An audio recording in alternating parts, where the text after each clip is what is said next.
This diagram here is just the idea about how to help stopping the oil flow, which is happening in Gulf of Mexico right now. And assuming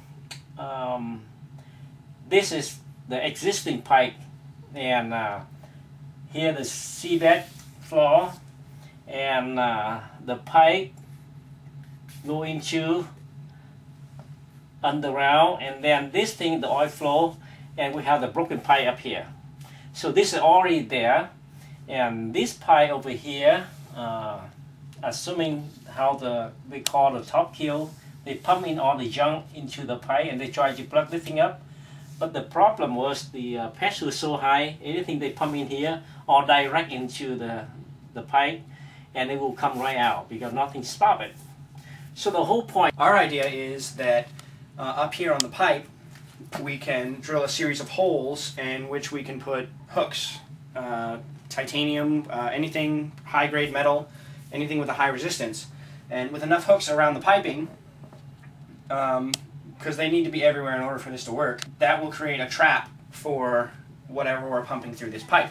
In an experiment we're going to show you, we use kind of just like a chamois, and you pump it in, and as it goes up, if it misses one hook, it'll catch on the other hook, eventually creating like a large amount of blockage, eventually stopping or at least greatly reducing the pressure coming from up here, which either you could stop it here if it stopped enough down here, and then you could just plug this hole with cement in order to stop the flow going backwards out there, or the pressure would be greatly reduced up here, so it would be easier to plug the hole.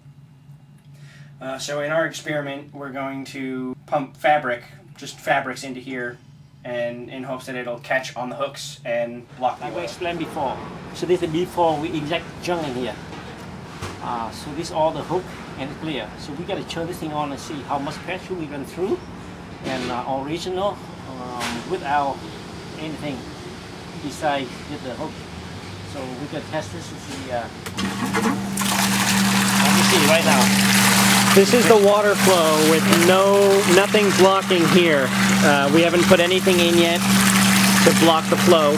So this is just a test experiment to see the before and after effects of the water flow. So nothing in right now, and as you can see, the water flow is pretty heavy. Full speed on the pump. The water flow is pretty heavy, uninhibited, just going straight through the pipes. Right here we have the tube that connects to the main flow where we inject the trash to block, to catch. It goes through here, it'll catch on the hooks that we've drilled, or the hooks that we've placed in the holes that we've drilled, and enough hooks placed around create kind of like a net to trap the garbage, which will eventually stop the flow below here, or at least greatly reduce it up here. Normally it would just be flowing out the top here, but for mess sake we looped it back around back into the bucket. But that's the experiment, and right now, as you can see, the water flow is pretty heavy with nothing blocking it, but we're going to see how it looks once we've added all the material into the trap.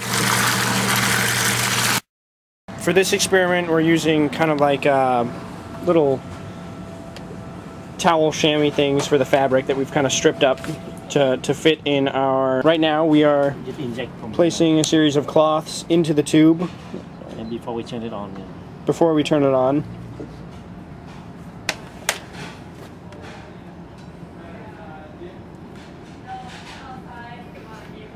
I just put the pajama and then...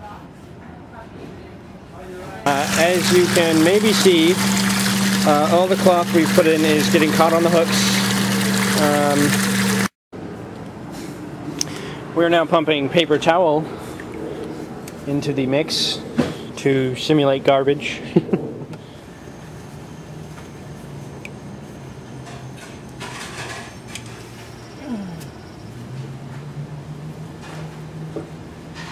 Lấy mấy cái cục I'll try one more time.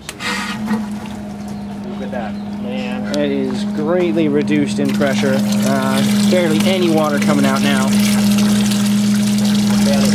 compared to what we started with, that is barely any water.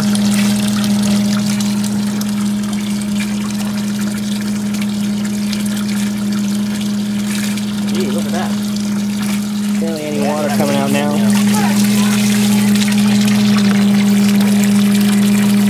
This, of course, is after we have pumped a large amount of fabric into the system. But as you can see, it's greatly reduced.